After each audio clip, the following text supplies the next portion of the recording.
हाँ जी, नमस्कार प्यारे बच्चे। हम लोग जो अभी पढ़ रहे थे हमारे एमपीएससी मेंस का जो पेपर थर्ड जीएस थर्ड, ठीक है, उसका यूनिट थर्ड हम लोगों ने पार्ट बी के यूनिट थर्ड पढ़ना स्टार्ट की थी। जो आयुष प्रणाली वाली हमारी पूरी मेथड्स थी वो हम लोगों ने देखा था। प्रीवियस लेक्चर की यदि हम लोग बात करें तो हम लोगों ने ये पढ़ा था कि आयुष पद्धति है क्या, मतलब आयुष चिकित्सा पद्धति क्या है, उसके क्या लाभ है, सरकार क्या क्या प्रयास कर रही है उसको बढ़ावा देने के लिए। अब उस चिकित्सा पद्धति का सबसे पहला पहलू जो कि ये आयुर्वेदा, उसके बारे में आज हम लोग क्या करेंगे, चर्चा करेंगे। चलिए देखते हैं बहुत ही बेहतरीन तरीके से। तो आप लोगों को मैं बता दूं क्या क्या चीजें हम लोगों की यहाँ पर इंक्लूड रहेगी। तो आयुर्वेद वाला पूरा पार्ट हम लोग पढ़ रहे हैं। इसके हमें क्या दिए हैं कि इसके हमें मूल सिद्धांत पढ़ने। तो मूल सिद्धांत के अंदर ये सब कुछ पढ़ेंगे हम लोग। आयुर्वेद में होने वाले त्रिदोष, पंच महाभूत, ठीक है, उसकी दिनचर्या क्या होती है, ऋतुचर्या क्या होती है, पंचकर्म की प्रारंभिक जानकारी और जैविक घड़ी, ये पूरी चर्चा हमारी इस आयुर्वेद में ही हो जाएगी। तो ये हमारा 1 से 2 लेक्चर लगेंगे। ये थोड़ा बड़ा टॉपिक है आयुष आयुर्वेद जो है पूरा। देखते हैं आज हमारे कितने टॉपिक कंप्लीट हो पाते हैं, फिर जो रिमेनिंग रहेंगे हमारे नेक्स्ट क्लास में हम लोग पूरे करेंगे। ठीक है, इसमें से क्या क्या क्वेश्चन बन सकते हैं उसके ऊपर भी हम लोग चर्चा करेंगे। चलिए, तो सबसे पहले यदि मैं बात करूं आयुर्वेद, तो आयुर्वेद क्या है, तो ये बात तो हमने पिछली क्लास में देख ली थी कि ये हमारी सबसे पुरानी क्या है, चिकित्सा पद्धति है। सबसे पुरानी चिकित्सा पद्धति जो मैंने बताया था भगवान ब्रह्मा के समय से चलती आ रही। किन दो चीजों से बनी है, आयुर प्लस वेदा। आयुर का मतलब क्या होता है, तो आयुर का मतलब होता है आपका लाइफ, और वेदा का मतलब होता है knowledge of science. Knowledge of science, विज्ञान का ज्ञान। तो अगर मैं एक पूर्ण रूप से कहूं कि ये क्या है, तो ये है आपका जीवन का विज्ञान, है ना, लाइफ, जीवन का विज्ञान।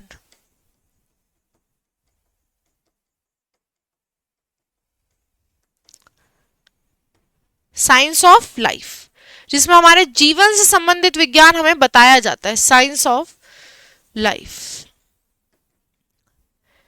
ठीक है, मतलब ये एक तरह की चिकित्सा पद्धति है, सबसे पुरानी चिकित्सा पद्धति है जो दो वर्ड से मिलकर बनी, लाइफ और नॉलेज, मतलब जीवन और विज्ञान का ज्ञान। तो इन दोनों को अगर हम साथ में देखें तो ये बेसिकली हमें किस चीज के बारे में बता रहा है, हमारे जीवन के विज्ञान के बारे में बता रहा है, हमारे साइंस ऑफ लाइफ के बारे में बता रहा है कि हमारी जीवन कैसे चली। देखो ऐसा बोलते हैं ना कि मतलब साइंस जो है वो प्राकृतिक चीजों से निर्भर नहीं करता है। सबसे बड़ा वैज्ञानिक चीज तो आयुर्वेद में बताइए, सबसे बड़ी बताइए उन्होंने क्या बात बताई है कि हमारी पूरी बॉडी 5 एलिमेंट से मिलकर बनी है। त्रिदोष के बारे में बताया, मतलब सबसे बड़ा जो वैज्ञानिक चीज है वो तो यहीं पर ही बता दी। बड़े बड़े वैज्ञानिक कथनों में भी ये नहीं है। तो जो आयुर्वेद जो पुराने समय से चला आ रहा है उसमें ये सारी चीजें आ गई थी। तो विज्ञान तो बाद में आई, ये पहले से आ गया था। तो हम कह रहे हैं कि हमारे पूरे जीवन का जो हमें ज्ञान देगा वो कौन देगा, तो वो आयुर्वेद में हमें मिलेगा कि अच्छा हमारे पूरे शरीर का निर्माण 5 पंचभूतों से हुआ है। ठीक है, त्रिदोष में अगर असंतुलन हो जाए तो कोई ना कोई रोग हो जाता है, किस तरह की विधियों से इन्हें ठीक किया जा सकता है, सब चीज मतलब हमारी पूरी लाइफ के बारे में बताने वाला जो है वो कौन है, आयुर्वेद है। ठीक है, आगे की यदि हम लोग बात करें कि आयुर्वेदा में क्या क्या चीजें आती है, तो एक बात बहुत महत्वपूर्ण यहाँ पे याद रखना, अन्य चिकित्सा पद्धतियों से विपरीत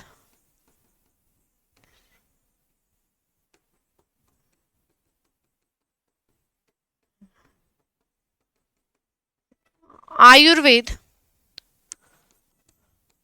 रोग के निदान के बजाय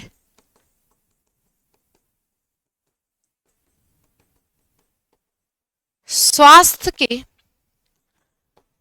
कल्याण पर ध्यान केंद्रित करता है।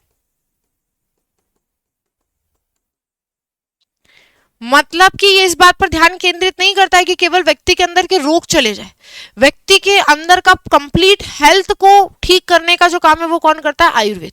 मतलब यदि किसी व्यक्ति को कोई रोग नहीं है तब भी अगर वो इसकी विधियों को अपनाता है, हर्बल मेडिसिन को अपनाता है, तो उसे बहुत ज्यादा क्या होता है, फायदा होता है। तो याद रखना है केवल रोगों के निदान के लिए नहीं, स्वास्थ्य जीवन पर अधिक क्या करता है, ये ध्यान केंद्रित करता है। ऐसा लिख लो, स्वस्थ जीवन व कल्याण पर क्या करता है, ध्यान केंद्रित करता है ना, कि व्यक्ति का एक हेल्दी क्या रहे, लाइफ स्टाइल रहे, स्वस्थ जीवन रहे, उसके ऊपर ही क्या कर रहा है, ध्यान केंद्रित कर रहा है। आगे अगर इसके लिए अगर हम और बात करें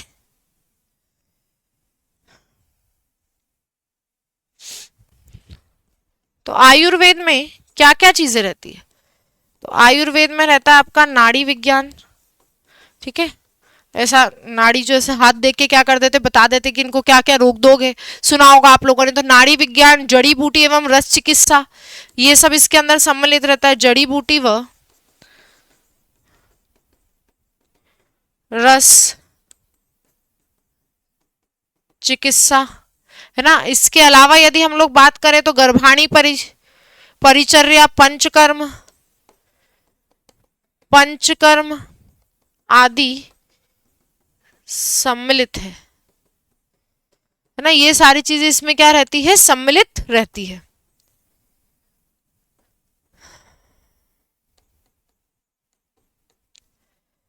तो आयुर्वेद क्या है? तो आयुर्वेद हमारी सबसे पुरानी चिकित्सा पद्धति है जो हमारी आयुष चिकित्सा पद्धति के अंदर सम्मिलित है।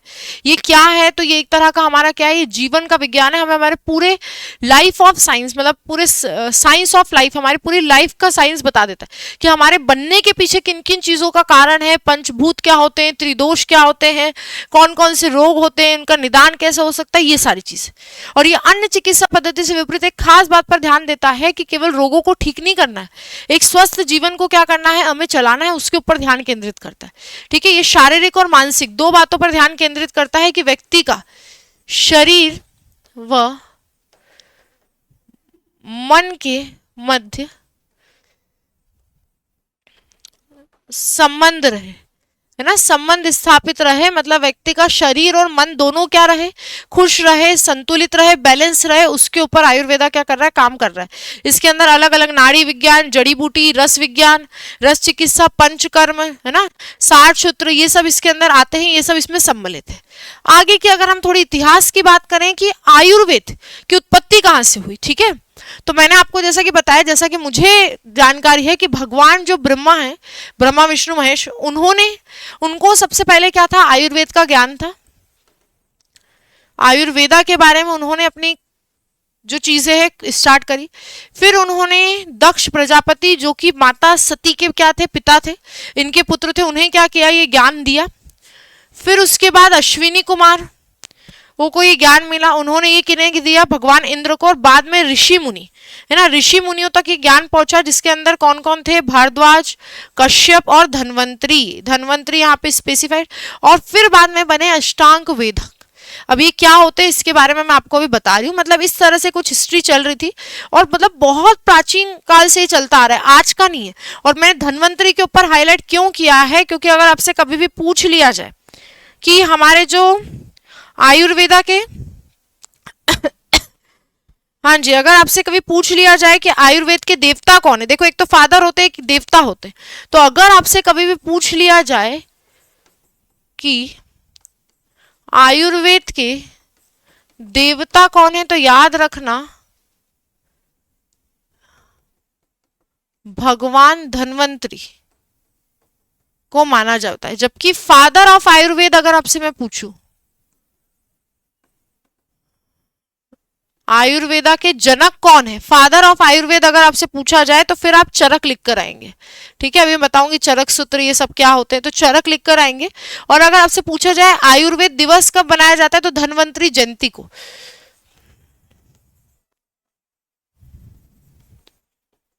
दिवस कब मनाया जाता है, तो धन्वंतरी जयंती को बनाया जाता है। सबसे पहले कब बनाया गया था, तो वर्ष 2016 में। सबसे पहले कब बनाया गया था, तो वर्ष 2016 में बनाया गया था। ठीक है, तो अगर मैं इतिहास की बात करूं तो कुछ इस तरह से फ्लो चलता है। इसलिए देवता जो आयुर्वेद के देवता माने जाते हैं वो माने जाते हैं भगवान धन्वंतरी या ऋषि धन्वंतरी माने जाते हैं। फादर ऑफ आयुर्वेद होते हैं चरक। आयुर्वेद दिवस कब मनाया जाता है, तो धन्वंतरी जयंती को मनाया जाता है, क्योंकि इस तरह से ये कुछ फ्लो चला। अब अष्टांग वेदक क्या होते हैं ये मैं आपको बता देती हूँ। ये मेरे हिसाब से सबको क्लियर होगा कि आयुर्वेद क्या है। एक चिकित्सा पद्धति है जो व्यक्ति के शारीरिक और मानसिक, मतलब शरीर और मन दोनों के कल्याण पर क्या कर रहा है, कार्य कर रहा है। ये केवल इस बात पर ध्यान नहीं दे रहा है कि रोग ठीक हो जाए, ये एक स्वस्थ जीवन की तरफ आपको लेकर जा रहा है। ये पूरा नॉलेज हमें यहाँ पे मिलता है कि हमारे जीवन की शुरुआत कैसे हुई, हमारा शरीर किन किन तत्वों से बना है, क्या क्या चीजें, चार जो मूल चीजें जिनसे हमारा शरीर का निर्माण हुआ है वो कौन कौन सी है। ये सारी बातें हमें यहाँ पर क्या होती पता चलती, किस तरह से हमारी जीवन शैली होनी चाहिए, क्या दिनचर्या होनी चाहिए, क्या ऋतुचर्या होनी चाहिए, ये सारी चीजें। चीजें, ठीक है। तो ये पूरे उनके बारे में हमें क्या करता है, बताता है। इसकी उत्पत्ति कैसे हुई वो हमने देखा। अब थोड़ा सा इतिहास के ऊपर ध्यान केंद्रित करते हैं। आयुर्वेद जीवन, रोग और स्वास्थ्य के बारे में आधारभूत दर्शन की व्याख्या करने वाला विभिन्न वैदिक श्लोकों के आधार पर विकसित हुआ था। जब पुराने टाइम पे विकसित हुआ था तो बहुत सारे श्लोकों के आधार पर इसको क्या किया गया था, समझाया गया था। किस तरह के श्लोक है उसके ऊपर भी अभी मैं बात करूंगी। ऐसा माना जाता है कि ब्रह्मांड के निर्माता भगवान ब्रह्मा आयुर्वेद के क्या है, पहले उपदेशक है, जिन्होंने सबसे पहले ये क्या किया था, बताया गया था। फिर 250 ईसा पूर्व के आसपास विकसित चरक संहिता और सुश्रुत संहिता आयुर्वेद के क्या बने, मुख्य ग्रंथ बने, है ना। चरक संहिता में किस उसके ऊपर बात की गई थी, तो पौधों के ऊपर, है ना, पौधे व पौधों जो प्लांट प्रोडक्ट होते हैं उनके ऊपर बात की गई थी। और इसमें सुश्रुत संहिता में बात करें तो इनमें बात की गई थी सर्जरी,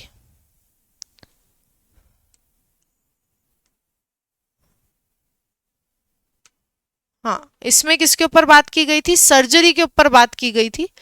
आयुर्वेदा में कौन कौन सी सर्जरी हो सकती है, किस तरह से निदान हो सकता है, उसके ऊपर बात की गई थी। तो ये दो तरह की मेन बुक बनी जिनके अंदर सारे की सारी डिटेल लिखी थी, जो पुराने समय से एक दूसरे को लोग ट्रांसफर करते आ रहे, कैसे ट्रांसफर का फ्लो है वो भी हम लोगों ने देखा, ठीक है। आगे की यदि हम लोग बात करें तो सन 1827 में भारत में पहला आयुर्वेद पाठ्यक्रम कलकत्ता के सरकारी संस्कृत कॉलेज में शुरू किया गया था। मतलब आयुर्वेद के ऊपर जो टेक्स्ट बुक में सबसे पहला जो चैप्टर है वो सन 1827 में सबसे पहले कलकत्ता के एक सरकारी कॉलेज में क्या किया गया था, शुरू किया गया था।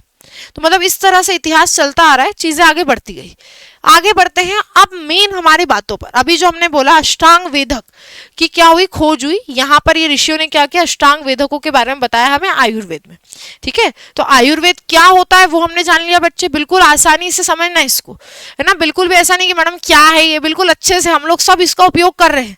क्या क्या होता है वो भी अभी आपको बताएंगे, ठीक। तो बिल्कुल अच्छे से इन चीजों को देखो कि आयुर्वेद है क्या, आयुर्वेद की उत्पत्ति कहाँ से हुई, थोड़ा सा इतिहास के बारे में, कौन से ग्रंथ है, सबसे पहले किसने बताया, सबसे पहले शुरुआत भारत में कहाँ पर हुई, वो हम लोगों ने देखा। अब अष्टांग वेदक क्या है, अष्टांग वेदक मतलब वो विषय जो आयुर्वेद के अंदर क्या किए जाते हैं, पढ़ाए जाते हैं। मतलब अलग अलग आयुर्वेदिक जो सब्जेक्ट होते हैं, मतलब अलग अलग फैक्टर्स जहाँ पे आयुर्वेद क्या करता है, काम करता है, या आप कह सकते हैं आयुर्वेद की शाखाएं, विषय या आप कह सकते हैं शाखाएं, ब्रांचेस, डिफरेंट ब्रांचेस जिनके ऊपर ये काम करेगा। सबसे पहली 8 होती है ना, इसको याद करने का ये बेहतरीन तरीका है। काया चिकित्सा, जो जनरल हमारी मेडिसिन होती है, जो हमारे पूर्ण शरीर की जो आंतरिक स्थिति है या जो भी रोग दोग है उनके बारे में हमें बताने की क्या करती है, कार्य करती है। ये रोग व स्थिति का ज्ञान, ठीक है। मतलब जो दूसरी शाखा है उसके बारे में भी ये बता देती है। मतलब काया चिकित्सा जो हमारी इंटरनल मेडिसिन हम कहते हैं, जनरल मेडिसिन जो होती है, जो पूरे शरीर का जो ऑल ओवर चेकअप होता है, ऑल ओवर पूरे बॉडी पर काम करती है, वो कौन सी होती है, काया चिकित्सा। फिर होती है शल्य तंत्र सर्जरी, है ना, आयुर्वेद में होने वाली जो सर्जरीज होती है, ठीक है, कि सर्जरी कैसे होगी, वह उनके उपकरण, कि उसमें क्या क्या चीजों का अपनाया जाएगा, किस तरह से वो सर्जरी होगी, उसकी पूरी मेथड, उसके बारे में जो जानकारी देने वाली शाखा है वो है शल्य तंत्र। फिर आती है शालक्य तंत्र। शालक्य तंत्र किसके ऊपर काम करती है, तो ये काम करती है हमारी ग्रसनी से संबंधित चीजों के ऊपर। ग्रसनी से संबंधित चीजें, है ना, ग्रसनी से संबंध रखने वाली चीजें। ग्रसनी से संबंध रखने वाली चीजें क्या होती है, देखो, एक होते हैं हमारे ईयर, एक होते हैं नोज, और एक होता है हमारा थ्रोट, है ना, कान, नाक और गला। ये सब जाकर कहाँ खुलते हैं, ग्रसनी में। तो इनसे संबंधित कोई रोग है, कोई अगर कुछ चीज हो रही, जैसे मैंने कहा कि कभी कभी क्या हो जाता है, बहुत ज्यादा ठंडा मौसम है ना, तो लोगों के अंदर क्या होता है, इम्बैलेंस हो जाते हैं, त्रिदोष जो रहते हैं वो इम्बैलेंस हो जाते हैं, मैं बताऊंगी। तो यहाँ पे जो कर्णपूर्व ग्रंथि वो सूज जाती है, आपने बोला होगा टॉन्सिल निकल आते हैं, तो उसको कैसे ठीक करना है, इनसे संबंधित जो चीजें वो किस में पढ़ी जाती है, किस शाखा में, तो शालक्य तंत्र में पढ़ी जाती है। तो एक बात बिल्कुल अच्छे से याद रखना बेटा, इसको याद करने का सबसे आसान तरीका मेरे अनुसार यही है, फ्लो चार्ट में चीजें याद करो, पॉइंट वाइज चीजें याद करो, थ्योरी लगेगी ही नहीं तो दिक्कत आएगी ही नहीं, बहुत आसानी से याद हो जाएगा। ठीक है, तो ऐसे याद करो, बहुत बेहतरीन लगेगा। ठीक है, तो काया चिकित्सा हो गई, जनरल मेडिसिन, शल्य तंत्र जो है सर्जरी, उससे लगने वाले उपकरण, जो क्रिया है वो पूरी। ठीक है, शालक्य तंत्र क्या होता है, ग्रसनी से संबंधित चीजें, मतलब ईयर, नोज और थ्रोट, गले वाला कोई भी रोग है उसका उपचार है तो उसके रोग वह उपचार पर कौन काम करेगा, ये वाली शाखा कार्य करेगी। ठीक है, तीसरा है कोमार भृत्य। कोमार भृत्य किसके ऊपर, बाल रोग विभाग रहेगा, पीडियाट्रिक्स जिसको कहते हैं, बच्चों से संबंधित जो भी रोग रहेंगे, और केवल बच्चों से नहीं। ठीक है, माता, केवल बच्चों से संबंधित बात यहां पे नहीं होगी, बच्चों के अलावा अगर हम कहते हैं गर्भावस्था, पूर्व, दौरान व बाद में। गर्भ अवस्था, अगर कोई व्यक्ति बोल रहे महिला ही प्रेग्नेंट है, ठीक है, तो अगर कोई महिला प्रेग्नेंट है तो उसके पहले, उसके बाद में और उस दौरान जब उसका प्रसव वगैरह होता है, तो उस पूरे ड्यूरेशन में माता और बच्चे के रिलेटेड जो चीजें रहती है उसके ऊपर स्टडी करने वाली जो शाखा होती है वो क्या कहलाती है, कोमार भृत्य। ठीक है, बाल रोग विभाग, पीडियाट्रिक्स वाला जो पार्ट है वो कहलाता है। आई होप चारों सबको क्लियर होंगे। यही चीज अगर थ्योरी में बुक में पढ़ते हैं तो बहुत कॉम्प्लिकेट लगती है, क्योंकि वर्ड भी कॉम्प्लिकेट है ना, याद करने में डिफिकल्टी हो जाती है कभी कोई बच्चे, तो ऐसे याद करोगे तो आसानी हो जाएगी। ठीक है, चलो अगला है अगत तंत्र। अगत तंत्र किसके ऊपर, टॉक्सिकोलॉजी के बारे में बात कर रहा है, मतलब अगर कोई जहरीली चीज है, जहरीली चीज है मतलब अगर किसी व्यक्ति ने किसी पादप में, किसी खाद्य पदार्थ में, या किसी जानवर के जहर की बात करूं मैं, तो उसका क्या दुष्परिणाम होगा, कैसे उपचार किया जाता है, ये वाली जो शाखा ये होती है कहलाती है अगत तंत्र। ठीक है, रसायन तंत्र। रसायन तंत्र में कई लोगों को लगता है रसायन के बारे में पढ़ेंगे, नहीं, इसमें पढ़ा जाता है कायाकल्प और वृद्ध अवस्था के बारे में, मतलब इसमें पढ़ा जाता है एजिंग, रिवर्स एज, है ना। मैंने आपको अभी बताया था पिछली क्लास में, हमने एग्जांपल लिया था शिल्पा शेट्टी का, और भी बहुत सारे लोग हैं जो हमें लिखता है कि उनकी उम्र के अनुसार उनकी उम्र बढ़ नहीं रही है। क्या है, तो देखो कुछ लोग तो नेचुरली सुंदर होते, कुछ करने की जरूरत नहीं होती, कुछ लोग अपनी हेल्थ का इतना ध्यान रखते हैं, योगा करते हैं, अच्छी अच्छी डाइट लेते हैं, है ना, अपने पूरी बॉडी का ध्यान रखते हैं, तो अगर पूरी बॉडी हेल्दी है, सब कुछ मेंटेन्ड है, तो ऑटोमेटिक उनकी जो स्किन रहती है, उनके जो बाल रहते हैं, वो उनकी आयु के हिसाब से बढ़ते नहीं, रिवर्स चले जाते, है ना, वापिस अच्छे होने लगते, क्योंकि पहले वो बैड हैबिट फॉलो करते, बाद में अच्छी हैबिट फॉलो करी। तो अगर आप सुंदर दिखना चाहते तो क्या करें, अच्छी हैबिट फॉलो करें, अच्छा खाना खाए, अच्छे भोजन, junk food, unhealthy life style से क्या रहे, दूर रहे। ठीक है, अब ऐसा नहीं कि मैडम आप भी कर लो, ठीक, ऐसा मैं बता रही हूँ क्योंकि पढ़ाया जा रहा है। ठीक है, कायाकल्प और वृद्ध अवस्था, उसके ऊपर जो तंत्र काम कर रहा है, जो शाखा काम कर रही है वो क्या कहलाती है, वो कहलाती है आपकी रसायन तंत्र। ठीक है, बूढ़े लोगों के बारे में नहीं पढ़ना है, बूढ़े लोगों को किस तरह से ठीक किया जा सकता है, उनकी उम्र को कैसे कम किया जा सकता है, क्या उपचार दिया जा सकता है, ये पढ़ाया जाता है। अगला है वाजीकरण, जननी संबंधी विकार। ठीक है, कि जनन क्षमता को कैसे बढ़ाया जा सकता है, इस सब के बारे में यहाँ पे बात किया जाता है। और अगला है भूत विद्या, है ना। कई लोगों को लगता है मैडम भूत प्रेत के बारे में पढ़ेंगे, नहीं भैया, भूत विद्या का मतलब ये नहीं होता है कि भूत प्रेत के बारे में पढ़ना है।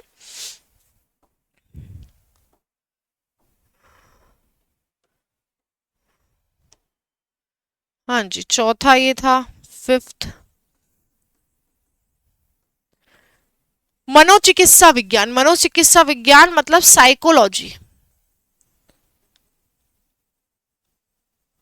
साइकोलॉजी मतलब जो आजकल साइकोलोग घूम रहे हैं, साइकोलोग घूम रहे हैं मतलब किसी व्यक्ति की मानसिक स्थिति क्या है। जैसे कुछ लोगों को आपने सुना होगा, कभी कभी हम लोग इंटरव्यूज में देखते हैं कि कोई खतरनाक मर्डरर है, वो बोलता है कि भैया क्यों मर्डर कर दिया, क्यों, अच्छा लग रहा था। तो उनकी मानसिक स्थिति ऐसी क्यों है, क्या उनको मानसिक विकार है, वो इस तरह की चीजें क्यों सोच रहे हैं, इनके बारे में पढ़ने वाली जो शाखा रहती है और इसके उपचार के लिए जो काम करती है वो शाखा कहलाती है भूत विद्या। ठीक है, तो जो व्यक्ति की जो साइकोलॉजी मनोविज्ञान के ऊपर काम कर रही है वो कौन सी है, तो वो है आपकी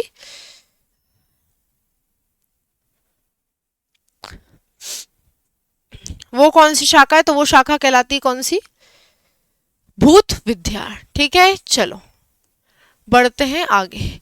तो ये तो हमने पढ़ लिया कि हमारे अष्टांग वेदक की मतलब आपके आयुर्वेद के अंदर इतनी सारी शाखाएं रहेंगी। ये इसकी उत्पत्ति कहाँ से हुई थी? इसकी उत्पत्ति हुई थी जब ऋषि भरद्वाज, कश्यप और धन्वंतरी ने क्या दी थी, हमें अष्टांग वेदांग के बारे में बताया था कि इसकी 8 क्या होती है, 8 ब्रांचेस होती है जिनके ऊपर आयुर्वेद क्या करता है, काम करता है। मतलब आयुर्वेद के अंदर भी अलग अलग चीजों को स्टडी करने वाली अलग अलग ब्रांचेस होती है। 8 ब्रांचेस ऑफ आयुर्वेदा के बारे में इन्होंने बताया था। ठीक है, तो आयुर्वेदा होता क्या है, आयुर्वेदा की उत्पत्ति क्या है, उसकी हिस्ट्री क्या है और उसकी 8 अलग अलग ब्रांचेस कौन सी है उसके बारे में हम लोगों ने देख लिया।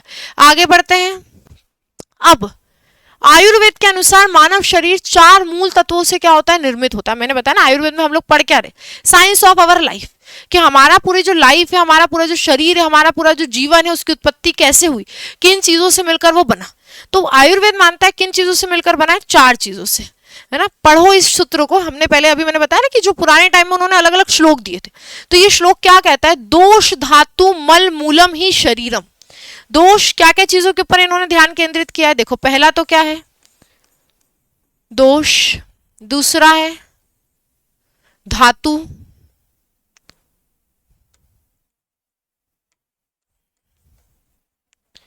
तीसरा है मल,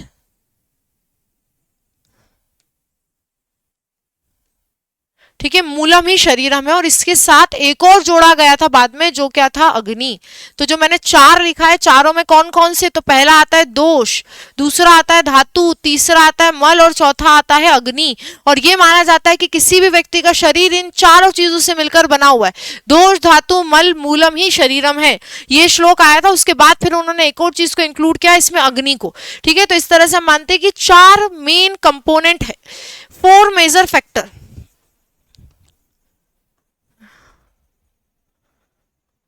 component of Ayurveda, 4 major component of body according to Ayurveda।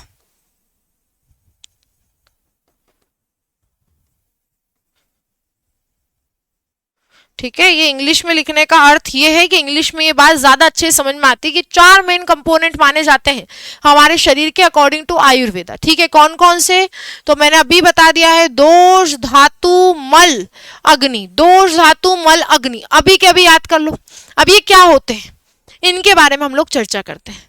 तो अगर मैं बात करूं सबसे पहले किसकी, दोष की, सबसे पहले मैं बात करूं दोषा की, दोष की।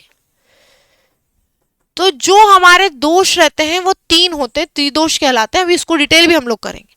और ये जो त्रिदोष रहते हैं ये 5 एलिमेंट से मिलकर बने रहते हैं, है ना। दोष इनसे मिले बने, धातु इनसे मिलकर बनी, मतलब हमारे पूरे शरीर का निर्माण इन 5 एलिमेंट से मिलकर ही हुआ है। तो ये जो 5 एलिमेंट है इन्हें कहा जाता है बेटा पंचभूत, है ना। ये अभी मैं आपको और डिटेल में पूरा बताऊंगी पंचभूत क्या होता है। पंचभूत मतलब 5 भूत नहीं है, ठीक है। पंचभूत का मतलब है यहाँ पे 5 एलिमेंट से, वो 5 एलिमेंट जिनसे ये दोष बनेंगे।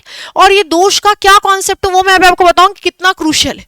तो पहले तो 5 एलिमेंट कौन कौन से, तो 5 एलिमेंट आप लोग देख लें, आकाश, वायु, अग्नि, जल और पृथ्वी। कौन कौन से दोष हो गए तो देख लो बहुत बेहतरीन तरीके से। ये 5 एलिमेंट हमारे हो गए, ठीक है। ये 5 एलिमेंट को बहुत ही अच्छे से क्या करना है, ध्यान रखना है। इनको इतना हाईलाइट में इसीलिए कर रही हूँ, है ना, वरना इतना टाइम मैडम वेस्ट नहीं करती इतनी कलाकारी में।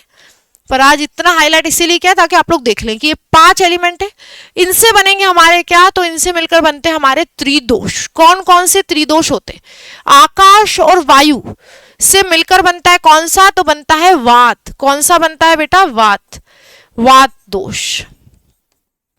ठीक, अग्नि और जल से मिलकर कौन सा दोष बनता है, तो अग्नि और जल से मिलकर बनता है हमारा कफ दोष, सॉरी अग्नि और जल से मिलकर बनता है हमारा पित्त दोष। ठीक है, और जल और पृथ्वी से मिलकर कौन सा बनता है, तो जल और पृथ्वी से मिलकर बनता है कफ दोष। ठीक है, और ये होते हैं 3 दोष। और आयुर्वेद में इन 3 दोष के लिए क्या माना जाता है कि इन 3 दोषों के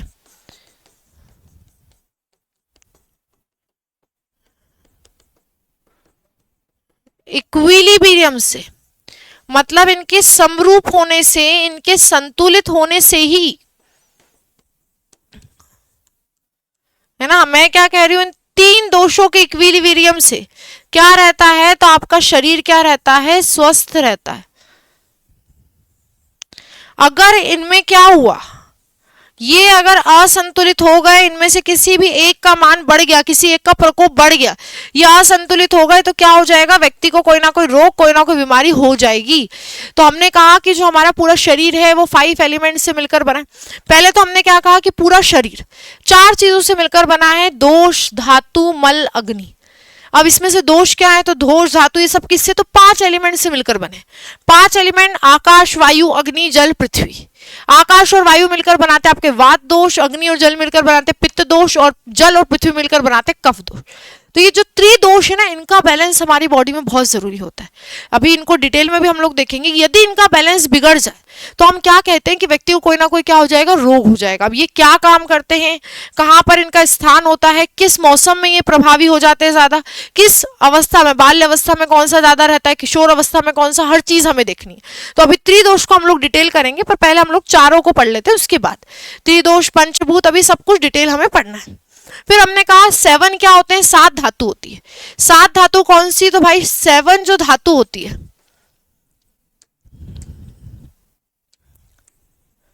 तो देखो त्रिदोष का काम तो मैंने आपको बता दिया कि ये जो त्रिदोष रहते हैं ये शरीर के लिए बहुत ही आवश्यक है। अगर इन त्रिदोषों में से किसी का भी संतुलन बिगड़ गया तो बॉडी में क्या हो जाएगा, तो बॉडी हमारी क्या हो जाएगी, किसी ना किसी रोग का क्या हो जाएगी, शिकार हो जाएगी। अब धातुओं में हमने कितनी देखी, तो धातुओं में कितनी है, 7।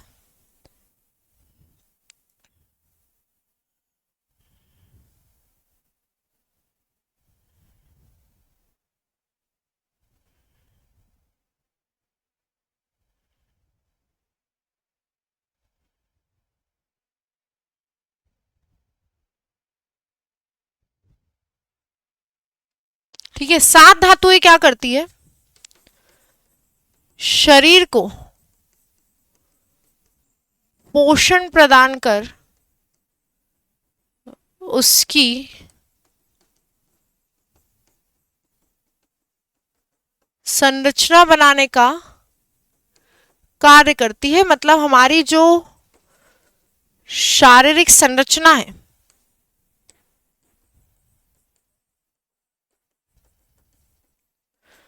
उसको बनाने का काम इन 7 धातुओं के द्वारा क्या है, किया जाता है, हमारी शारीरिक संरचना को बनाने का काम। ठीक है, जैसे दोष के बारे में मैं एक बात और आपको बता दूं, तो ये जो त्रिदोष होते हैं, है ना, ये जो त्रिदोष है, ये तीनों दोष क्या करते हैं, तो ये त्रिदोष क्या करते हैं,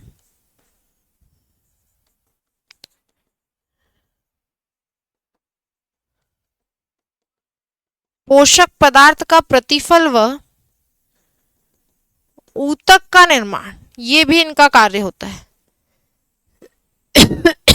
हाँ जी, देखो पंचभूत से मिलकर बने हैं 3 दोष। 3 दोष क्या करते हैं, तो हमारी पूरी बॉडी में जितने भी खाद्य पदार्थ हमने खाए हैं उनसे जो भी पोषक पदार्थ हमें मिला है उसके प्रतिफल के रूप में जो चीजें उनको जगह जगह पे पहुंचाना, ऊतकों का निर्माण करना, इवेंचुअली हमारी पूरी बॉडी को बनाने का काम ये 3 दोष कर रहे हैं। इनमें अगर कुछ गड़बड़ी हुई तो कोई ना कोई रोग हो जाएगा, ये बैलेंस होने चाहिए। ठीक है, अगली बात हमने क्या कही, अगली बात हमने क्या कही कि उसके बाद हमारा शरीर 7 धातुओं से मिलकर बना है। ये 7 धातुएं क्या करती है, ये हमारी शारीरिक संरचना के लिए उत्तरदायी होती। ठीक है, 7 धातुएं कौन कौन सी है, तो देखो वहां तो आपको दिख ही रहा है 7 धातु कौन कौन सी, मैं यहां पर भी एक बार बता दूं आपको। कौन कौन सी धातु है, तो बेटा आपकी है, यहीं पर ही देख लें, इसको रिपीट क्यों लिखे हम लोग, देखो कौन कौन सी है, तो एक है शुक्रा।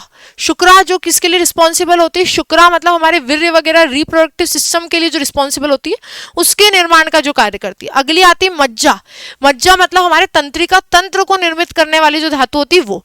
अस्थि आती है जो हमारी बोन, अस्थि और कार्टिलेज को बनाने वाली होती है। मेदा आती है जो हमारे टिश्यूज, ऊतकों को बनाती है, वसा में ऊतक, ठीक है, वो कहलाती है मेदा। ममसा होती है जो हमारी मसल्स, मांसपेशियों को बनाने का काम करती है। रक्ता जो हमारी ब्लड, आरबीसी के निर्माण का काम करती है। और रासा जो रक्त प्लाज्मा के निर्माण का क्या करते हैं, काम करते हैं। तो इस तरह से 7 धातुएं होती है। कौन कौन सी, तो बिल्कुल अच्छे से याद कर लेना, शुक्रा, मज्जा, अस्थि, मेदा, ममसा, रक्त, रक्ता और राशा, ये 7 धातुओं से मिलकर हमारे पूरे शरीर का क्या हुआ, निर्माण हुआ है। ये 2 मार्कर में भी आ सकता है क्वेश्चन, 7 मार्कर में भी आ सकता है। सातों को अलग अलग आपको एक्सप्लेन करना पड़ेगा। शुक्रा क्या है, तो जो हमारे रिप्रोडक्टिव, हमारे प्रजनन अंगों के लिए क्या रहती है, उत्तरदायी रहती है, वो क्या कहलाएगी, शुक्रा। जो हमारी तंत्रिका तंत्र के लिए उत्तरदायी रहती है वो कौन सी रहती है, मज्जा। जो हमारी अस्थि, हमारी उपास्थियों के निर्माण का काम करती है वो कौन सी होती है, अस्थि। जो हमारे वसीमी ऊतक का निर्माण करती है, वसा के लिए उत्तरदायी होती है वो होती है मेदा। जो हमारी मांसपेशियों का निर्माण करती है वो होती है ममसा। जो हमारे खून का निर्माण करती है वो होती है रक्ता, और जो हमारे रक्त प्लाज्मा का निर्माण करती है वो होती है राशा। ठीक है, राशा। तो इसको क्या करना है, इस तरह से याद करना है। तो मैंने कहा देखो 3 दोष 7 धातु, इसके अलावा मैंने कहा था 3 मल होते हैं, है ना। मल पदार्थ वो होते हैं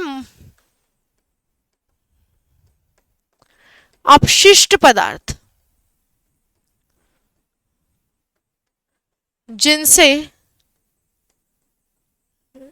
शारीरिक संतुलन बना रहता है। अपशिष्ट पदार्थ अगर हमारी बॉडी से निकल जाए, जो कि बहुत आवश्यक है ना, पसीने का निकलना आवश्यक है, मल त्याग होना आवश्यक है, मूत्र त्याग होना आवश्यक है, संतुलन क्या रहता है, बना रहता है।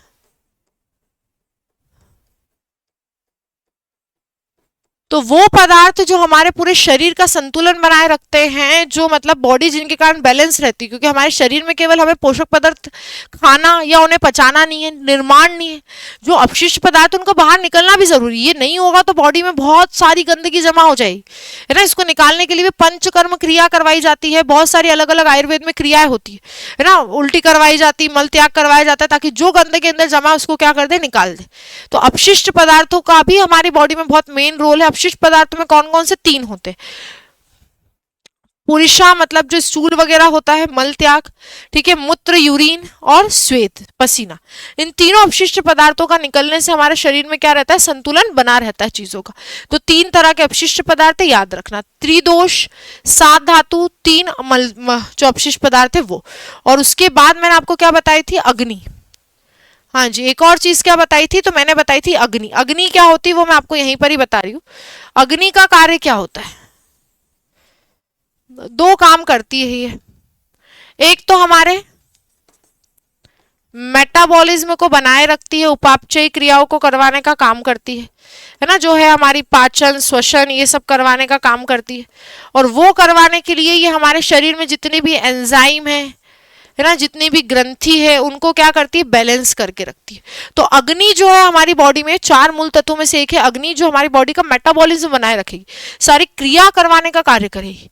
तो हमने कहा दोष है, दोष क्या काम करेंगे, पोषण पदार्थ खाओ, उनका फलता जो मिलेगा वो, और जो ऊतक वगैरह का निर्माण होगा, ये दोष का काम है। धातु का कार्य क्या है, तो हमारे अलग अलग शरीर के जो अंग है उसका निर्माण का कार्य, उनको संतुलित बनाए रखने का काम। मल का है अपशिष्ट पदार्थों को शरीर से बाहर निकालना। और अग्नि है जो हमारी जितनी भी उपापचयी क्रिया है, बन रही है, बिखर रही है, जो भी चीजें उपचयी और एनाबॉलिक और कैटाबॉलिक, उन दोनों से मिलकर बनती है मेटाबॉलिक। तो वो जितनी भी क्रियाएं शरीर में चल रही है, एंजाइम क्रियाएं चल रही है, उन सबको क्या करना, बैलेंस करना। ये काम किसका होता है, अग्नि का। मतलब डाइजेशन करवाना, ये सारी चीजें कौन देती है, अग्नि। तो हमें ऊर्जा देने का काम किसने किया, दोष ने। मतलब हमारी पूरी बॉडी में जो भी हमने पोषक पदार्थ खाए उनका फल, मैंने लिखा है ना, प्रतिफल जो हमें मिला वो किससे मिला, दोष से। ठीक है। फिर हमने कहा कि हमारी पूरी बॉडी के जो टिश्यू वगैरह का निर्माण, शरीर का निर्माण, ये किससे हुआ, धातु से। हमारी बॉडी से वेस्ट का आउट किससे हुआ, मल से। और अग्नि ने क्या किया, तो उसने हमारे क्या किया, डाइजेशन को, मतलब हमारे एंजाइम प्रतिक्रिया को क्या किया, बनाए रखा। तो ये 4 चीजों से मिलकर क्या है, हमारी पूरी बॉडी बनेगी। ठीक है। आयुर्वेद के जो 4 मूलभूत तत्व है उनको ध्यान रखना। अब पढ़ते हैं आयुर्वेद के त्रिस्कंध, या जिसको हम कह सकते हैं त्रिसूत्र, क्या होते हैं। देखो आयुर्वेद के त्रिसूत्र क्या होते हैं, तो अगर मुझसे कोई, मैं कहीं गई और मुझसे किसी ने पूछा कि आपको कोई रोग है, ठीक है, आयुर्वेद में भी सबसे पहले यही चीज होती है कि अगर कोई रोग है तो उस रोग के बारे में आप बताएंगे कैसे, है ना। तो सबसे पहले होते हैं 3 नाम याद रखना, हेतु, लिंग और औषध। ये त्रिसूत्र है जिसके ऊपर आयुर्वेद काम करता है। किसी भी रोग को अगर उसे मिटाना है, रोग को मिटाने के लिए, किसी रोग को खत्म करने के लिए इन 3 सूत्रों पर काम करता है। किस पर काम करता है, तो सबसे पहले तो वो क्या जानता है कि उस रोग का कारण क्या है। आपसे पूरी सारी बातें पूछी जाती है, ठीक है। लिंग का मतलब यहाँ पे महिला और पुरुष से नहीं है, लिंग का मतलब है कि रोग के लक्षण क्या क्या है और रोग के लिए उपयोगी जो औषधि है वो।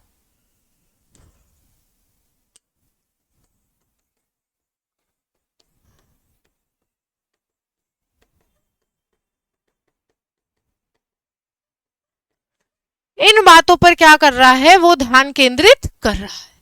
ठीक है, तो याद रखना त्रिसूत्र जिसमें आयुर्वेद किस स्टेजेस को फॉलो करता है ताकि वो किसी रोग का निदान कर पाए, तो 3 बातों पर, कारण, निदान और लक्षण, है ना, कि उसका कारण क्या है, उसके लक्षण क्या क्या दिख रहे हैं, उसका निदान कैसे किया जाता है। इन 3 चीजों को फॉलो करते हुए किसी भी रोग को मिटाया जाता है।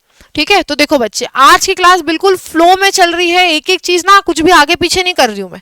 मुझे ऐसा लगता है कि नोट्स बनाने में आप लोगों को भी आसानी होगी अगर चीजें फ्लो में चलेगी। आयुर्वेद क्या होता है, और देखो हमने ऐसा कुछ क्लास हम ऐसे मैनेज कर रहे हैं कि कुछ चीजें लिख के पढ़े, कुछ चीजें आपको लिखी हुई मिले, क्योंकि लिखने में अगर मैं टाइम वेस्ट करूंगी तो वो भी गलत बात है। ठीक है, तो हम दोनों को बैलेंस करते हुए चल रहे हैं। ठीक है, उत्पत्ति कैसे हुई, कहां से ये आया, इसके जनक कौन है, इसके देवता कौन है, इतिहास क्या है, ये सब कुछ हमने देखा। इसकी विभिन्न शाखाएं कौन कौन सी जिस पर ये काम करता है। आगे हम लोगों ने देखा कि आयुर्वेद जो हमारे खुद के शरीर को कौन से 4 तत्व जो बनाते हैं, चारों के बारे में हम लोगों ने डिटेल देखी। ठीक है, उसके बाद हमने पढ़ा कि अगर आयुर्वेद में कोई रोग आता है सामने, तो उस रोग को मिटाने के लिए वो किस प्रोसेस का फॉलो करता है, तो रोग का कारण, लक्षण और उसका निदान, कि कौन सी औषधि दी जाएगी, इन त्रिसूत्रों को वो फॉलो करता है। आगे बात करें, अगर आयुर्वेद में हम निदान किया, जांच की, कौन कौन सी जांच होती है, तो सबसे पहले तो पूछताछ होती है, आपसे आपकी सामान्य जानकारी ली जाती है। सामान्य जानकारी मतलब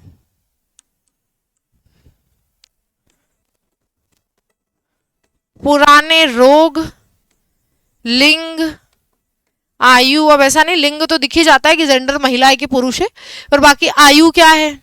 ठीक है, और आपकी कोई अगर कोई ऐसी अवस्था है कि गर्भ अवस्था है या कोई दूसरी चीज है, तो वो सब सामान्य पूछताछ की जाती है। फिर एक जांच होती है स्पर्श जांच। एक तो देखो, जब पहले आप आयुर्वेद के इलाज के लिए जाओगे ना, तो एक व्यक्ति रहेगा, एक कागजा लेके बैठा रहेगा, उसमें पहले लिखेगा कि अच्छा आपकी आयु इतनी है, ये हो रहा है, ये हो रहा है, सारी बातें पूछेगा कि हर चीज पूछते वो, कि मल त्याग अच्छे से हो रहा है कि नहीं हो रहा है, मूत्र त्याग अच्छे से हो रहा है कि नहीं हो रहा है, खाना खा पा रहे हो कि नहीं खा पा रहे हो, भूख लगती कि नहीं लगती, हर चीज पूछ ली। तो पहले तो पूछताछ हो गई। ठीक है, फिर क्या होता है, स्पर्श जांच की जाती है। जैसे कि एक तो होता है नाड़ी का विज्ञान जांचना, और एक क्या होता है आपका, तो एक होती है आपकी सामान्य जो रहती है, स्टेथोस्कोप वगैरह वाली जो जांच रहती है ना सामान्य, उसको, उस जांच को क्या कहा जाता है, स्पर्श वाली जांच। 1 सेकेंड मैडम, जरा पानी पी ले।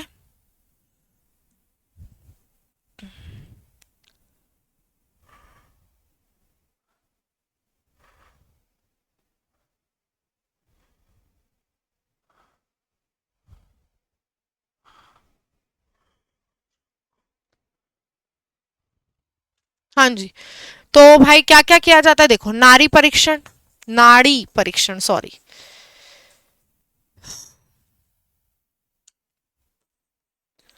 दूसरा क्या किया जाता है, तो आपका सामान्य शारीरिक परीक्षण कर लेते हैं वो। अगर कोई दूसरी बात बताई है, कोई रोग बताया, तो उसका सामान्य शारीरिक परीक्षण हो जाता है स्पर्श के द्वारा। और फिर होता है कुछ ऑब्जर्वेशन वाला, है ना, अवलोकन मतलब होता है बेटा ऑब्जर्वेशन। ऑब्जर्वेशन क्या क्या करते हैं, तो पहले सबसे तो आपकी आंख व जिह्वा की जांच की जाती है। ठीक है, रक्त परीक्षण, मूत्र परीक्षण, इनके द्वारा रोगों का क्या किया जाता है, पता लगाया जाता है। तो आयुर्वेद में जो आयुर्वेद का निदान करना है, अगर किसी रोग का निदान करना है, या जांच कौन कौन सी की जाती है, तो याद रखना 3 फ्लो में होती है। पूछताछ करेंगे सबसे पहले आपसे, फिर स्पर्श जो रहता है कि हाँ नाड़ी वगैरह चेक करिए, अन्य शारीरिक जो कर सकते हैं परीक्षण वो करते हैं, और फिर उसके बाद ऑब्जर्वेशन वाले आंख की, जीवा की, या कुछ टेस्ट वगैरह करवाए जाके ये सब परीक्षण किए जाते हैं। ठीक है, तो इस तरह से परीक्षण होते हैं, ये भी कुल 8 माने जाते हैं। ठीक है, मूत्र परीक्षण, रक्त परीक्षण, मल परीक्षण, नाड़ी परीक्षण, नाड़ी जो परीक्षण रहता है वो। ठीक है, नारी नारी निकल रहा है बार बार मुंह से, कोई बात नहीं, हो जाती है गलती। ठीक है, अब अगर हमने कहा कि रोगों का उपचार करना है तो इनके उपचार के प्रकार क्या क्या रहते हैं आयुर्वेद में, ये भी बहुत बेहतरीन क्वेश्चन है जो 7 नंबर में या उससे ज्यादा नंबर में आपसे पूछा जा सकता है। कुल मिला के 7 अलग अलग प्रकार होते हैं। सबसे पहले तो ये शोधन चिकित्सा या शुद्धिकरण उपचार देते हैं किसी व्यक्ति को। इसका आशय होता है कि उसके दैहिक मतलब शारीरिक और मानसिक रोगों को, जो भी उसके अंदर गंदगी, उसको क्या करना, बाहर निकालना। जैसे कि पंचकर्म की क्रिया होती है जिसके अंदर क्या करते हैं, तो वमन, विरेचन, वस्ती, है ना, ये सब जो क्रियाएं रहती है, रक्त मोक्षण, ये जो सब क्रियाएं रहती है इसके अंदर उसके बाहरी और आंतरिक जो चीजें रहती है उसको क्या कहता है, साफ किया जाता है, शुद्धिकरण किया जाता है। तो आयुर्वेद में हम ये बात याद रखना कि आयुर्वेद में उपचार के क्या क्या वो हो सकते हैं। तो सबसे पहली जो मेथड है वो क्या है, शोधन चिकित्सा, मतलब शुद्धिकरण करना, बाहरी आंतरिक दोनों ही प्रकार से क्या करना, शुद्धिकरण करना। ठीक है, शारीरिक और मानसिक रोगों के प्रेरक कारकों को हटाने के लिए, जो कॉज है जिसके कारण व्यक्ति को रोग हो रहे हैं, सबसे पहले तो उनको हटाना पड़ेगा। तो उसके कारण उसके शरीर को ही पूरा साफ किया जाता है, अंदर बाहर दोनों तरफ से, को हटाने के लिए इस पर ध्यान केंद्रित किया जाता है और आंतरिक और बाह्य शुद्धि शामिल है इसमें। उपचार पद्धति में सामान्य उपचार शामिल है, जैसे पंचकर्म की क्रिया है, ये पूरी विधि में आपको अभी पढ़ाऊंगी, इसके अंदर क्या क्या होता है। ये पूर्व पंचकर्म प्रक्रिया, मालिश करना, स्वेदन करना, स्नेहन करना, ताकि व्यक्ति की बाहरी और आंतरिक पूरी सफाई हो पाए, ताकि अगर कोई जीवाणु कीटाणु है, शरीर में कुछ है, तो पूरी तरह से क्या हो जाए, शुद्धिकरण हो जाए। तो पहले तो आयुर्वेद में उपचार की विधि सबसे पहले तो ये होती है। ठीक है, दूसरी क्या होती है वो देखते हैं। दूसरी होती है शामन चिकित्सा, या इसको कहते हैं प्रशामक चिकित्सा, ट्रीटमेंट के नाम से भी जाना जाता है, जिसके अंदर क्या किया जाती है, बिगड़े देह द्रव को अन्य देह द्रव की में स्थित स्थिति में लौट आता है। जो बिगड़ा हुआ देह द्रव्य उसको ठीक करने इसके अंदर शामिल होता है। ठीक है, असंतुलन पैदा किए बिना सामान्य करना। उपचार विधि में क्या क्या कर सकते हैं, तो उपचार विधि में सबसे पहले तो होता है भूतवर्धक, पाचक, व्यायाम, धूप या ताजी हवा लेना। ठीक है, भूतवर्धक मतलब कुछ औषधि का सेवन करना, अच्छे से चीजों का पाचन हो पाए वो देखना, व्यायाम करना, धूप में या ठंडी हवा में या खुली ताजी हवा में बैठना, ये सब क्या होते हैं, शामिल होते हैं, ताकि जो देह द्रव बिगड़ा है, अंदर का जो तरल पदार्थ बिगड़ चुका है वो क्या हो पाए, ठीक हो पाए। तो ये एक चिकित्सा में शामिल होता है। इसके उपचार की विधियों को ध्यान रखिएगा। ठीक है, तो उपचार की विधियों में क्या क्या है वो हम लोगों ने देख लिया है।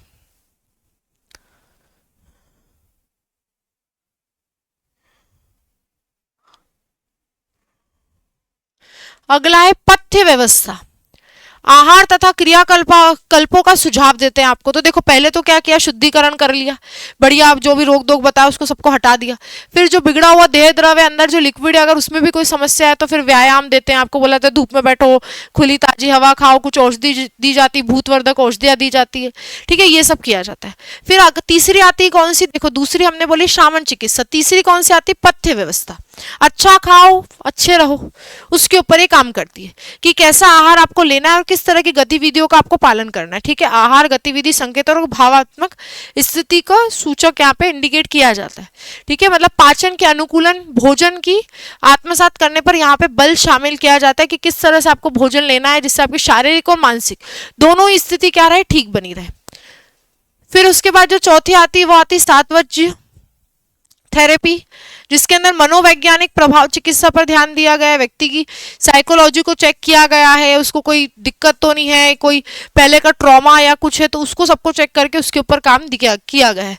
रसायन पद्धति, व्यक्ति की इम्यूनिटी प्रतिरक्षी प्रणाली को बढ़ाने का काम किया जाता है कि अभी तो रोग हो गए, पर मैंने क्या कहा, आयुर्वेद किस चीज के ऊपर काम करता है कि केवल रोगों को मिटाना नहीं, स्वस्थ जीवन के ऊपर ध्यान केंद्रित करता है वो, कि व्यक्ति की पूरी हेल्थ क्या रहे, ठीक रहे, तो भविष्य में भी कोई रोग ना हो, उसकी इम्यूनिटी बढ़ाने के ऊपर ध्यान केंद्रित किया जाता है रसायन पद्धति में। और लास्ट में निदान परिवर्तन, रोग कारक की रोकथाम, जो भी रोग कारक है जिसके कारण रोग हो रहे उसको अवॉइड करने के लिए बोला जाता है। ठीक है, तो देखो हमने क्या कहा, उपचार की पद्धति क्या क्या होती है आयुर्वेद में। अब आपको लग रहा होगा मैडम इतनी डिटेल में हम क्यों जा रहे हैं, जाना पड़ेगा क्योंकि अभी आपको त्रिदोष पढ़ने, अभी आपको पंच महाभूत पढ़ने हैं, दिनचर्या पढ़नी है, ऋतुचर्या पढ़नी है, जैविक घड़ी पढ़नी है, सब अगर पढ़ना है तो बेसिक पता होने चाहिए। और ये बेसिक है आयुर्वेद का जो सिद्धांत है ना वो, तो इस सिद्धांत तो मैं आपको पढ़ा चुकी हूँ कि कौन कौन से सिद्धांत पे कार्य कर रहा है बेटा। तो ये हमने पढ़ ली कि मूल सिद्धांत क्या है, तो ये चारों के ऊपर काम कर रहा है, इन चारों को अभी डिटेल भी करेंगे हम लोग। जांच, अगर किसी रोग के बारे में पता चला तो वो क्या फ्लो अपनाएगा, कारण, लक्षण, निदान, जिसको हेतु, लिंग और औषध के नाम से जाना जाता है, इसी तरह से फ्लो में लिखिएगा त्रिसूत्र कौन कौन से आयुर्वेद के वो। आयुर्वेद में कौन कौन सी जांच हो सकती है, तो पहले सबसे पूछताछ की जाती है, फिर स्पर्श जांच करते हो, फिर अवलोकन किया जाता है। फिर अगर कोई उपचार कर रहे हैं तो उपचार के क्या क्या प्रकार हो सकते हैं, तो सबसे पहले तो शोधन चिकित्सा अपनाई जाती है, दूसरी शामन चिकित्सा होती है, फिर पथ्य व्यवस्था, साधवज्य थेरेपी, ठीक है, रासायन पद्धति और निदान परिवर्तन, ये मानी जाती है। अब आयुर्वेद चिकित्सा के क्या क्या लाभ है, देखो लाभों को ऐसे समझो। सबसे पहले तो लाभ क्या है, तो यहाँ पे आपको विशिष्टकृत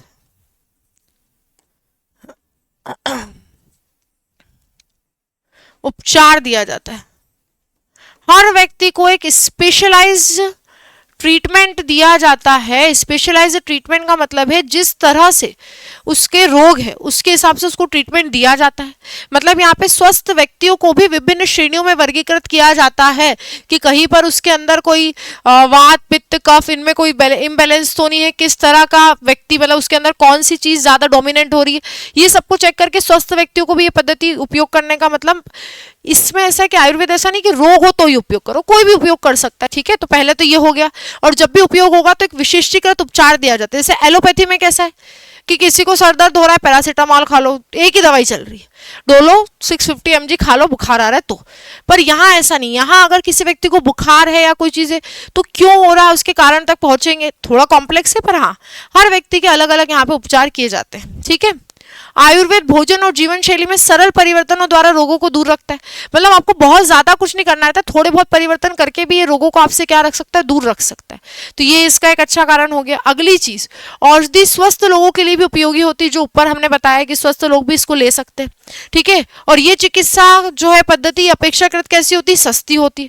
देखो लाभ तो बहुत सारे, प्राकृतिक है, हमारे जीवन स्तर को पूरी सुधारने का काम कर रही है, हल्के फुल्के परिवर्तन से ही इसको यूज किया जा सकता है, और स्वस्थ व्यक्ति भी इसको ले सकता है। ऐसा कुछ नहीं कि रोगी हो तभी लेना है। जब कोई व्यक्ति कोई आयुर्वेदिक इलाज लेता है तो उसके अकॉर्डिंग उसको इलाज दिया जाता है, सब कुछ उसके बारे में जानकर, ठीक है। आयुर्वेद चिकित्सा प्रणाली स्वस्थ रक्षा वह रोग निवारण दोनों के लिए व्यवस्थित क्रमबद्ध ज्ञान की भी प्रस्तुत करता है। कि मतलब अगर किसी व्यक्ति को अपने स्वास्थ्य की रक्षा करनी है, रोग को ठीक करना है, दोनों के ऊपर ही एक लिस्ट, जैसे मैंने अभी फ्लो बताया वैसे ही काम करता है।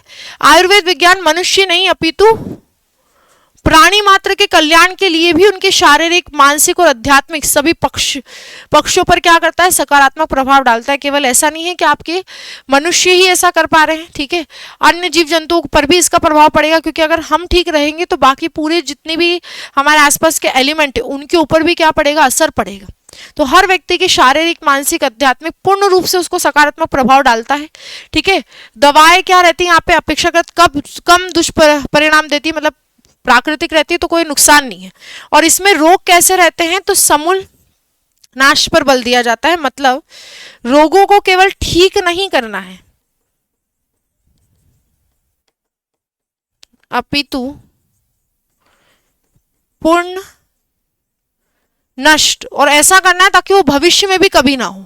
तो ये समूलन नाश मतलब होता है कि पूरी तरह से रोगों को ऐसा किया जाता है कि भविष्य में भी ना हो पाए, पूरा एक स्वस्थ व्यक्ति बन पाए, ठीक है, उसके ऊपर ध्यान केंद्रित किया जाता है। तो ये क्या हो जाएंगे हमारे आयुर्वेद के लाभ, ठीक है। लाभों के ऊपर तो आप बिल्कुल अच्छे से एक बार देख लीजिएगा। तो फिर चुनौतियां क्या क्या है, तो चुनौतियां क्या क्या है कि इमरजेंसी में काम नहीं आएगा, है ना। जैसा कि मैंने अभी आपको बताया कि किसी व्यक्ति का सर फट गया, बहुत गंभीर चोट है, तो हल्दी वल्दी लगा के जड़ी बूटी से काम नहीं चलेगा, फिर सर्जरी की जरूरत है, ठीक है। तो वहां पर क्या होगी, सर्जरी होगी। आयुर्वेदिक कर्मियों द्वारा भ्रामक प्रचार कर देते कभी कभी, जो आयुर्वेदिक मेडिसिन बेचते हैं, जैसे कि बाबा रामदेव है, उन्होंने कोरोना के टाइम पे बहुत सारी अफवाहें ऐसी फैला दी थी कि ये चाय पी लो, कोरोनिल ले लो, बिल्कुल ठीक हो जाएगा। ऐसा कुछ भी नहीं होता है, ठीक है। तो कभी कभी भ्रामक प्रचार के कारण भी कुछ लोग मान लेते और उसी चीज को अपना लेते, चाहे मृत्यु आ जाए, पर वो मानते नहीं। तो वो एक यहाँ पे चीज देखी गई है। अगली, चिकित्सा पद्धति अत्यधिक जटिल होती। जटिल क्यों होती, कॉम्प्लेक्स क्यों होती भाई, क्योंकि हर व्यक्ति के हिसाब से दवाई देनी है, तो पहले पूरी जांच करो, सब करो, तो बहुत जटिल होती है, बहुत टाइम टेकिंग होती है, ठीक है। आयुर्वेद में उपमानक अनुसंधान है, मतलब इसमें जो रिसर्च हुई है वो सब स्टैंडर्ड है, पूरी तरह से स्टैंडर्ड रिसर्च अभी यहाँ पर नहीं हुई है। एक ये भी इसके चैलेंजेस है या ड्रॉबैक है। अगली चीज, आयुर्वेदिक दवाइयों की कार्य प्रणाली कैसी होती है, काफी धीमी होती, टाइम टेकिंग होती, एक रूपता का अभाव है। आयुर्वेद में चिकित्सा पद्धतियां एक समान नहीं होती। मतलब मैंने क्या कहा, हर व्यक्ति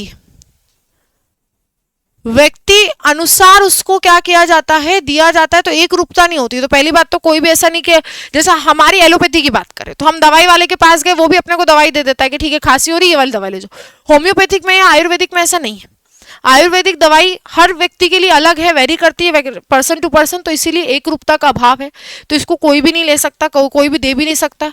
आयुर्वेद के विपरीत आधुनिक चिकित्सा पद्धति में रोगों की वर्गीकृत किया जाता है और पूर्व निर्धारित किया जाता है। आयुर्वेद में इतना अच्छा क्लासिफिकेशन नहीं है कि कौन सा रोग है और वो क्या इम्पैक्ट डालेगा, जबकि आधुनिक चिकित्सा पद्धति में ऐसा है। तो एक बात ये हो गई।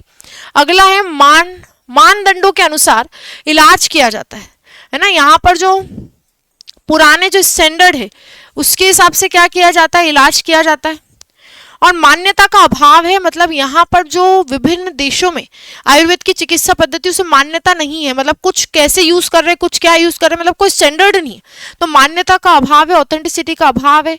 कुछ लोग भ्रमित कर रहे हैं, गलत तरीके से आयुर्वेद योगा इनका इस्तेमाल कर रहे हैं, लोगों को गलत चीजें बता रहे हैं कि यार ये खा लो ठीक हो जाओगे, ये खा लो उम्र बढ़ जाएगी, ये खा लो बाल बढ़ जाएंगे। ऐसा नहीं होता है, ठीक है। तुमने तो देख ही लिया होगा, बाबा रामदेव की बात चल रही है यहाँ पे भी, तो वही बात मैं आपको समझाने की कोशिश कर रही हूँ। तो ये कुछ यहाँ पर क्या रहेगी, इसकी चुनौतियां रहेगी, ठीक है। चलिए आज की क्लास में हमने पूरा बेसिक देख लिया कि आयुर्वेद क्या होता है। अब जो हमारी नेक्स्ट क्लास रहेगी उसमें हम लोग पढ़ेंगे पूरे त्रिदोष, पूरे पंच महाभूत, दिनचर्या, ऋतुचर्या और जैविक घड़ी, मतलब रिमेनिंग जो भी चीजें हमारे आयुर्वेद की वो हम क्या करेंगे, कंप्लीट करेंगे। तो आई होप आज की क्लास सभी को समझ में आई होगी और बहुत ही बेहतरीन तरीके से आप लोगों ने क्या बना लिए होंगे, नोट्स भी बना लिए होंगे, ठीक है। तो इसके बाद हम लोग मिलते हैं हमारी अगली क्लास में। थैंक यू सो मच, आज के लिए इतना ही।